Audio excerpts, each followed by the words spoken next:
Hi guys, James at RampantLionReviews again for you today with another beer review. For this one we are going to head to Daisen G Beer in Tottori Prefecture here in Japan. These guys produce some really nice well blended beers, and this one is meant to be one of their more kind of quirky things, so I'm looking forward to trying it. So this is one of their seasonal beers and it's called the Wheat Wine. It comes in at 9% and it's rated 88 overall on Rate Beer and 50 within the style, so that tells you this beer should be a little bit quirky, but it should be really quite nice. From what I gather, this beer is made using a similar recipe to the barley wine that they do, and I've tried the barley wine, it's very nice as well, but what they do in this one is they add wheat malt, so I guess you can consider this beer to be a little bit like a white barley wine, which of course is quite unusual. So very much looking forward to trying this one. It should be different from the other things I've had before, so we'll see how we get on with this. But anyway, as is usual with my beer reviews then, I'll tell you a little bit about the brewery. If you do want to get straight to the tasting, just fast forward. All the usual links are in the description below. That's the brewery website, the link to my other reviews that I'll do from Daisen G Beer. Very first time I'm reviewing one of their beers, of course.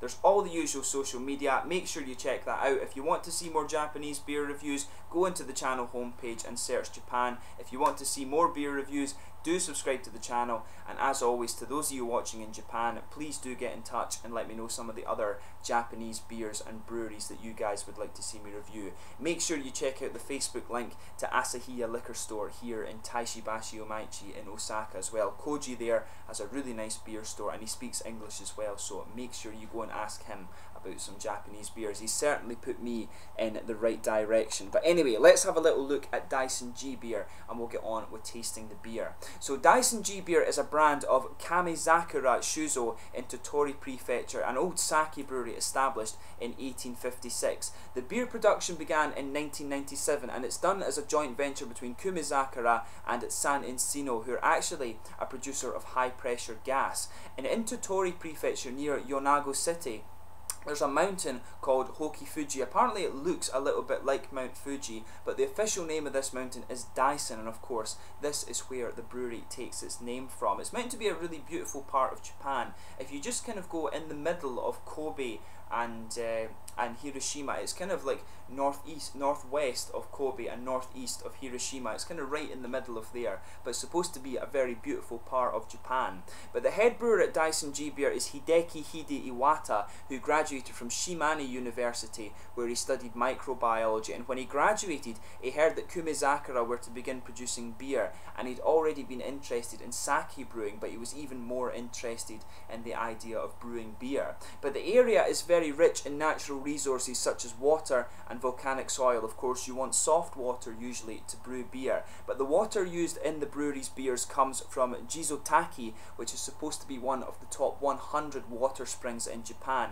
And the brewery actually also produce some of their own products as well. When you have volcanic soil, of course, it's very, very fertile. So these guys produce the Daisen Gold barley in early summer, they produce hops in the later summer, and also some of the Yamada Nishiki sake rice in the autumn, and this is used in some of their beers as well, mainly the Yago beer, so hopefully I can review that for you at some point too. But apparently the hop production that these guys have was inspired by Shiga Kogen, the Tamamura Hontin beers, and they have their own hop garden and their own hop varieties as well. But it was also to do with the increasing hop prices. Since craft beer has become very, very popular, hop prices of course have gone up, so a lot of them are reverting to making their own hops, of course. But these guys have their own hop variety which is called Weihen, of course from the German word to consecrate or to dedicate, and it's also probably a reference to Weihenstephan, the old brewery in Freising near Munich Airport, of course. Very, very good beers from there as well, one of my favourite breweries actually. But the brewery have grown substantially since their opening, and Hide has actually produced many experimental beers. He often tweaks his original recipes, and apparently a lot of people say this has improved his kind of core range of beers as well. But these guys also have the Gambarius restaurant in Hoki near Yonago as well, so this is where you can go and try a lot of the beers fresh from source. So if you find yourself in Tottori Prefecture in Japan, you really do want to go and check out these guys. They've got some really nice flavourful beers. I've tried the regular barley wine and also the American Pale Ale, the IPA as well. It was really nice, very well blended, a good blend between sweet and hoppy, so make sure you try some of these beers if you find yourself in Japan. They're highly rated, and highly rated for a reason. So let's actually get stuck into this beer itself. So this one is a 9% barley wine. It was first produced in 2010 using the same recipe as the regular barley wine, but they also made a small addition of some wheat malts, like I said. And this beer apparently has previously been called Valentine Gold. So yeah, should be quite a nice one. They do have other regular core range beers as well, the IPA, and they've got a few, I think they've got some brown ales and stuff like that as well, and a sort of Pilsner lager beer too. So make sure you check out the brewery website and you can see the other beers that these guys have. They've got some really nice stuff, like I say. But anyway, let's get stuck into this beer itself. So I'll just bring up the camera and let you have a little look at the artwork on this one, and then we'll get it opened up. There you can see the Daisen mountain there. It is supposed to look a little bit like the regular kind of Mount Fuji, or Fuji-san as they call it here in Japan, but this one is really nicely presented. I do like this, and there you can see once again that is on the bottle cap too. So let's get this guy out and we'll get on with the tasting here. I'm really interested to see how this beer turns out. As you can see, little coppery foil cap comes off there. There you can see there is the better look at the cap there. It does say on the side here Kumezakura Microbrewery Corporation. So yeah, should be quite nice. Let's get this guy out and we'll get on with the tasting then. Yeah, so as you can see, a nice smoky opening on this one as we open it up, and we'll get it out and into the glass. Just really interested to see what a white barley wine is going to be like. We'll get a little bit more head on this guy, and yeah, you can smell some of the nice kind of fruity character coming off this beer as it comes out and into the glass. Yeah. So yeah, it looks very nice. It actually looks more like an IPA or something like that, or maybe a kind of wheaty beer, which is kind of what you'd expect, I guess. It is quite yellow and malty. Usually it's the malt base, of course, that determines the colour of the beers. But it looks very, very nice. So as you can see, there's a half finger of a frothy white head in there. If I put my fingers behind the glass, you can see there is a degree of transparency to this one, but it is quite opaque in colour. There's some big bubbles sticking towards the side of the glass and a few little ones going up towards the bottom of the head there, but it's really, really nice looking beer. So we'll give it a smell and see how we get on. You can smell some of the little banana-y aspects of this malt base in here as well. So let's have a closer look at this. Yeah, you know, as you would expect, definitely a wheaty presence in there. You've got a little bit of that kind of banana, that sort of doughy, bready, yeasty thing going on in this one. And you can smell some of the nice grassy, hoppy character coming out as well. It smells very, very nice. But yeah, a nice big bready malt base to this guy. Big bready, doughy, yeasty malt base. You can get that smooth, wheaty character. There's a bit of caramel in there, some grassy hops, a little bit floral, and some kind of herbal character as well. It's quite an interesting aroma. It really does smell. It doesn't have too pungent an aroma. I'll put that out there. It's not too prominent when it comes to the aroma thing. You could be forgiven for mistaking this guy for being like a sort of golden ale with some wheat malt in it.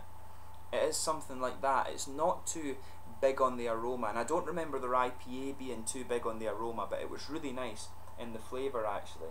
But when you sugar it up a little bit, you've got some nice grassy character, some floral aspects to it, and there's also, you know, there's a bit of orangey citrus in there, a little bit herbal, but some nice grassy floral character as well. Very, very nice beer. Very nice kind of blend of aromas, but not too pungent on the nose, like I say. So let's get stuck into this one now and we'll see how we get on. A very unusual beer. This is the Daisen G Beer wheat wine at 9%, one of their seasonal beers. Really looking forward to this one. Kanpai.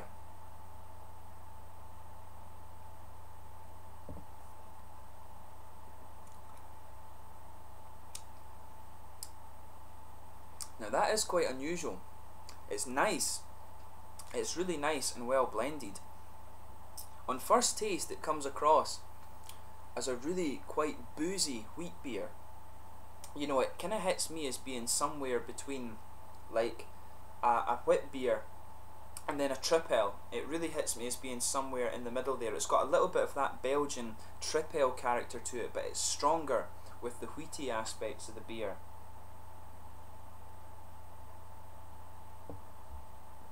But the caramel is also quite prominent in this too. It really is like a strong wheaty trip ale beer, this one actually.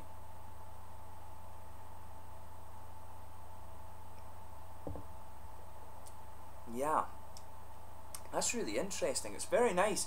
As I was saying with the other beers, this one has the same sort of thing where there's a little bit more sediment and things in there. But as I was saying with the other beers, this one kind of comes across as having that really well blended flavour, I would say. And that's exactly what you expect if you have tried these Daisen G Beers. It's very well blended and the flavours are quite subtle, but they all go together very well.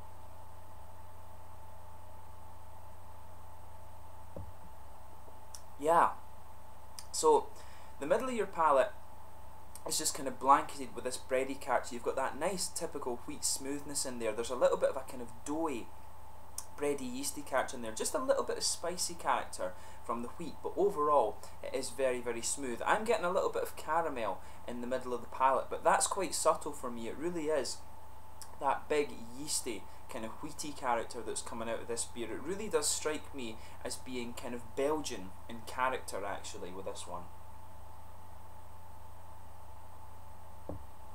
And it's worth noting that in Japan, Belgian and German beers are very, very popular, so it's interesting to think about that when you try Japanese craft beers. But this is nice. The caramel, like I say, just lingers there in the middle of the palate, and there's a good little bit of boozy character in there, just hidden by that caramel. But around the back edges of the tongue, there's a tiny little bit of earthy character there. Behind the front curve of the palate, there's that little oily bubble. There's a little bit of sort of orangey citrus coming out there, but mainly it could be a little bit lemony as well. But your usual kind of citrusy character there. It's the citrusy character that comes out of this one really is in tune with what you would expect from a wheat beer. But that caramelly aspect is quite unusual for a wheat beer, of course. So it's a very interesting blend of flavours.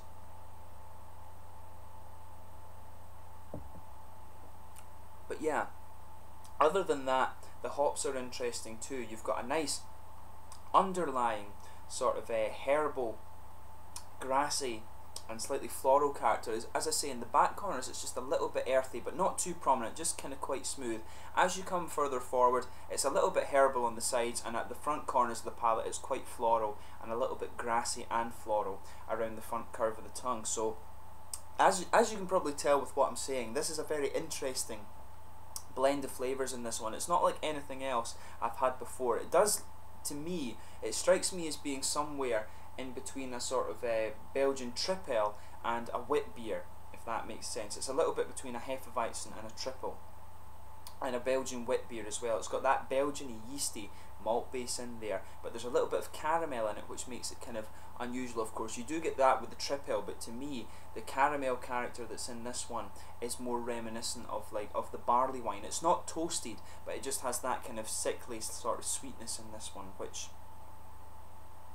is exactly kind of what you would expect. It is a really interesting beer. So what I would say with this one, if you like wheat beers, if you like tripels, if you like barley wines, give this guy a go, because it has a little bit of everything. What it doesn't have though with the barley wine is the kind of red fruits that you'd normally expect. That would be an interesting addition to this beer, but overall it really is quite a nice beer, so give it a go for yourself. In terms of the mouthfeel, I would say this is probably full bodied, this one. It's kind of mid to full bodied. To me, it feels quite big, oily. The carbonation is quite low on this one. It is present, but overall it is quite low. It's got a good malty sweetness to it. There's a bit of hoppy dryness in there, but it's well blended, and it's really just nicely done. That's the way you can kind of summarise this beer. It's got a nice bit of sweetness, a nice little bit of hoppy dryness, and the doughy yeasty character gives it a lot of that body, and it suits the oily mouthfeel quite nicely. So yeah, my first review from Daisen G Beer here on the channel. As I say, these guys produce some really nice beers. If you pick a style of beer you enjoy from these guys, I'm sure you won't be disappointed with it. They're very nice and well blended beers, as this one has proved. But hopefully I can return to these guys and review some more of their beers before I head back to Sweden. a little bit later on, but I hope you've enjoyed this beer review. Until the next time, please like, subscribe, share, all the usual YouTube stuff. Check out my social media things. Do let me know your own thoughts on this beer in the comments section below if you have tried it yourself, and do let me know your favourite beers from Daisen G Beer as well, and let me know some other Japanese beers and breweries in the meantime. But thank you once again for watching, and I will catch you soon with more beer reviews. Do make sure you go and check out Daisen G Beer. These guys have got some really nice stuff. This was the wheat wine, and it was pretty damn good, I have to say. So until the next time, Slanger just now, and I will catch you soon. Kampai.